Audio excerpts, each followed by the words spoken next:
नमस्कार मित्रों, मैं आचार्य एस के पांडे आपका बहुत बहुत स्वागत करता हूं हमारे चैनल देवदक्ष एस्ट्रोलॉजी में। आज मैं आपके सामने पुनः उपस्थित हूं और आज मैं आपको बताने जा रहा हूं वार्षिक राशिफल वृषभ राशि का सन 2023 का पूरे वर्ष का राशिफल। वृषभ राशि वाले जातकों का यह वर्ष 2023 कैसा रहेगा, आइए जानते हैं। इस वर्ष 4 बड़े ग्रहों का राशि परिवर्तन हो रहा है, जिसमें से शनि महाराज, बृहस्पति और राहु केतु, इन चारों बड़े ग्रहों का स्थान परिवर्तन हो रहा है, राशि परिवर्तन हो रहा है। और इन चारों ग्रहों के परिवर्तन से जो फल आपको प्राप्त होंगे, जो प्रभाव आपकी राशि पर प्राप्त होंगे, उन्हें मैं बताने जा रहा हूं। आइए जानते हैं। वृषभ राशि के सबसे पहले साल 2023 में कौन सा ग्रह परिवर्तित होगा? शनि महाराज। कब? 17 जनवरी 2023 को। आपके किस भाव में जाएंगे? आपके नवम भाव से निकल करके दशम भाव में पहुंचेंगे शनि महाराज। और जब दशम भाव में पहुंचेंगे तो दशम भाव आजीविका का क्षेत्र होता है।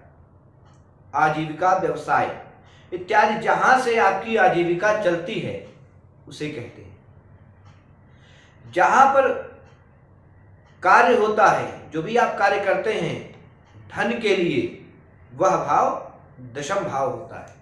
वहीं से जुड़े हुए कार्य आप करते हैं। जब आपके दशम भाव में शनि महाराज का गोचर होगा तो आपके लिए उस भाव से संबंधित शुभ फल प्रभाव आपको प्राप्त होंगे।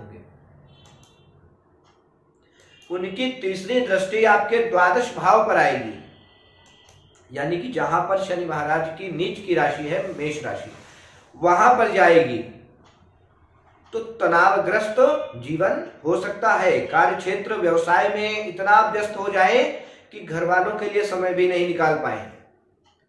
तनावग्रस्त जीवन, छोटी छोटी बातों पर आप बुरा मान जाएं, छोटी छोटी बातें आपको बहुत ज्यादा हर्ट कर जाए, बहुत ज्यादा तकलीफ दे जाए। शनिदेव की 7वीं दृष्टि कहा जाएगी आपके चतुर्थ भाव पर। चतुर्थ भाव यानी कि वैभव, सुख, वाहन और व्यापार भी देखा जाता है चतुर्थ भाव से, तथा माता का स्वास्थ्य। इनमें से चीजें प्रभावित होंगी। माता का स्वास्थ्य आपके प्रभावित हो सकता है, घर के अंदर का वातावरण प्रभावित हो सकता है, परिजनों से कुछ हद तक मतभेद भी संभव है। उसके उपरांत शनि महाराज की दशम दृष्टि आएगी आपके 7वें भाव पर। अपोजिट पार्टनर और व्यवसाय, दोनों चीजें यहीं से हमें आपको प्राप्त होती हैं। तो अपोजिट पार्टनर के स्वास्थ्य में असुविधा, समस्या आपको देखने को प्राप्त हो सकती है। व्यवसाय में समस्या क्यों नहीं होगी? क्योंकि दशम भाव में शनि महाराज स्वग्रही बैठे हुए हैं। जब दशम भाव में वह स्वग्रही बैठे हुए हैं तो व्यवसाय में तो समस्या नहीं देंगे, किंतु आपका जीवन साथी जो है उसके स्वास्थ्य से संबंधित समस्या दे देंगे, जिस कारण आप परेशान रह सकते हैं। अब बात करते हैं बृहस्पति महाराज की। 22 अप्रैल 2023 को बृहस्पति महाराज परिवर्तित होंगे। और 22 अप्रैल के पहले कहां पर है? आपके दशम, आपके जो है लाभ भाव में बैठे हुए हैं। आपके लाभ भाव एकादश भाव में बैठे हुए हैं। एकादश भाव में बैठे हुए हैं तो चीजें आपको बड़ी आसानी से प्राप्त हो रही हैं। जब तक बृहस्पति महाराज एकादश भाव में आपके स्वग्रही विराजमान है, तब तक आपको वस्तुएं, चीजें बहुत आसानी से प्राप्त हो रही हैं। किंतु जैसे ही शनि महाराज का परिवर्तन होगा तो बृहस्पति महाराज पाप कर्तरी योग में आ जाएंगे।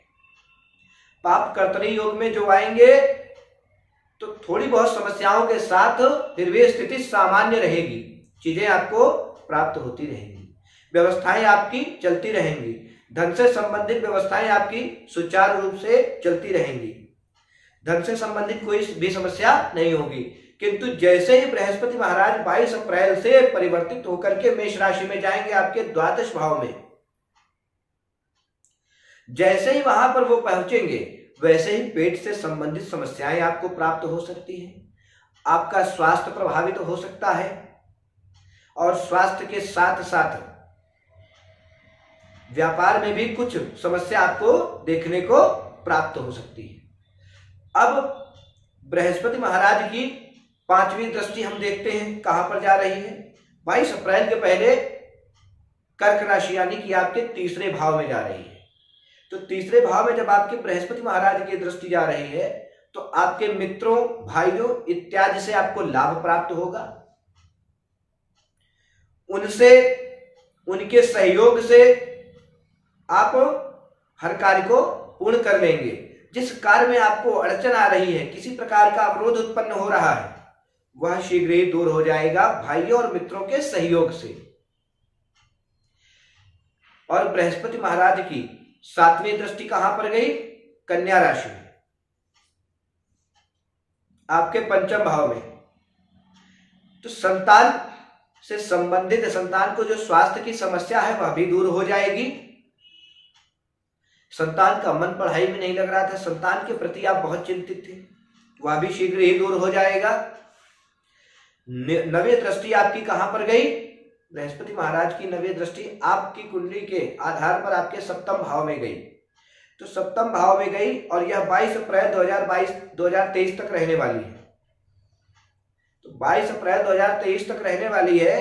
तो 22 अप्रैल 2023 तक बृहस्पति महाराज की दृष्टि के कारण आपके जीवन साथी का स्वास्थ्य बहुत अधिक प्रभावित नहीं होगा। उनकी कृपा से, उनकी दृष्टि से चीजें सामान्य रहेंगी। किंतु जैसे ही बृहस्पति महाराज परिवर्तित होंगे 22 अप्रैल 2023 को, वैसे ही आपका 7म भाव पीड़ित हो जाएगा। जीवन साथी को स्वास्थ्य से संबंधित समस्याएं प्राप्त हो सकती हैं। पेट से संबंधित समस्याएं आपको भी प्राप्त हो सकती हैं। आपका 6ठा भाव जागृत हो जाएगा। विरोधियों से संबंधित समस्या आपको प्राप्त हो सकती है और घर के अंदर किसी नई वस्तु का आगमन होगा। 22 अप्रैल 2023 के बाद कोई नया व्यापार कर सकते हैं। नए व्यापार के साथ साथ कोई नई प्रॉपर्टी खरीद सकते हैं, कोई नया वाहन आपके घर में आ सकता है। ये सारी व्यवस्थाएं 22 अप्रैल 2023 के बाद बृहस्पति महाराज के परिवर्तित होते ही बन जाएंगी। अब बात करते हैं राहु की। आपके द्वादश भाव में विराजमान है, 13 अप्रैल 2022 से विराजमान है। और जब आपके द्वादश भाव में विराजमान है तो तनावग्रस्त समय चल रहा है आपका। राहु महाराज द्वादश भाव में अनिद्रा यानी कि नींद ना लगना, नींद की समस्या, तनावग्रस्त होना तथा यात्राओं में विशेष रूप से रोक टोक, यात्राओं में अवरोध, इंपोर्ट एक्सपोर्ट के व्यापार में अवरोध इत्यादि समस्याएं आपको दे रहे हैं। और उनकी 5वीं दृष्टि आपके 4th भाव पर है। तो घर के अंदर का वातावरण जो है वो भी व्यवस्थित नहीं हो रहा है आपके, तथा आपके 8म भाव पर राहु महाराज की 9वीं दृष्टि है।